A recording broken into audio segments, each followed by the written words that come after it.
Look at this topographical map of the Middle East. That red glow spreading across the region represents an immediate, severe risk of total regional war. We are looking at a crisis that has long bypassed simple political disagreement. 4 massive geopolitical forces are driving this tension to the breaking point. You have Iran, Israel, the United States, and the GCC, an alliance of 6 Middle Eastern countries, including Saudi Arabia and the UAE. If these 4 factions fully collide, the fallout won't be contained to the desert. A direct conflict shatters global energy supplies, chokes off international maritime trade routes, and deeply fractures the political psychology of the entire Muslim world. In a crisis of this scale, nations fall into 2 rigid categories: those actively fighting and those waiting in silence. That binary ignores the most crucial player on the board. In any major conflict, there is a 3rd category: the stabilizers. These are the nations working aggressively behind the scenes to keep diplomatic channels alive and prevent the war from igniting. To understand how a modern state executes this role, we look 800 years into the past at a master of strategic patience, Salahuddin Ayyubi. Salahuddin is famous for his battles, but his actual genius happened before the fighting started. He used an incredibly precise political sequencing to unite fractured regional forces. He knew that internal collapse was infinitely more dangerous than an external army. Today, the modern Middle East is staring down that exact same historical threat, the devastating risk of a catastrophic internal regional collapse. And one nation is actively deploying Salahuddin's 800-year-old blueprint of calculated patience to hold the region together: Pakistan. Pakistan operates on a strategy of multi-directional access.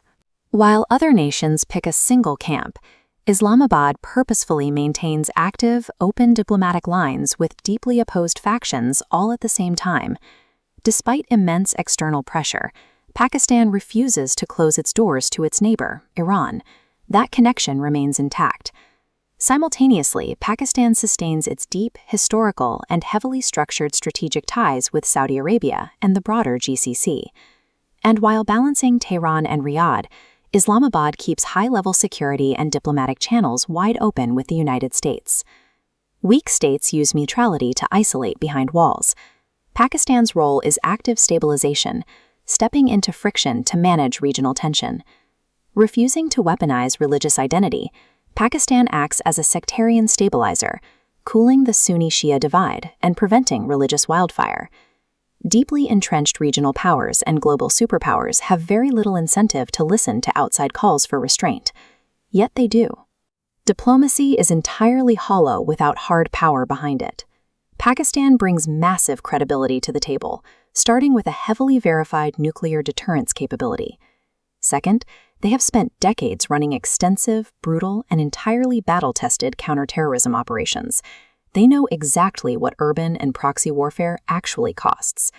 Finally, they maintain a massive, highly professional military institution, stationed strategically right at the edge of the Gulf. Pakistan's push for patience works because they are a heavily armed state choosing not to fight. That carries a completely different weight than a weak state that simply lacks the capacity for war. If the Middle East completely fractures, a catastrophic domino effect triggers immediately. That destabilization would bleed straight across the border into Pakistan, devastating its economy and shattering its internal security.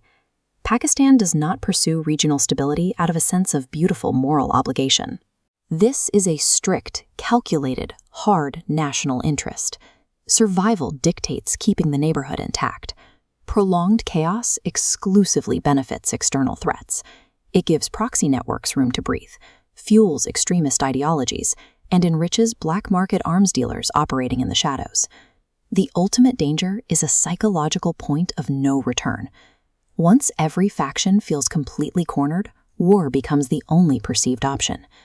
Pakistan's entire diplomatic machine is engineered to prevent the region from reaching that exact psychological tipping point. Pakistan is not trying to conquer territory like Salahuddin did 800 years ago, but they are perfectly executing his political language, utilizing preemptive stabilization to ensure crisis never reaches the battlefield. History often celebrates the empires that draw their swords, but true power requires a different kind of strength. Is held by the balancers, the nations with the weight and the patience to ensure those swords remain sheathed.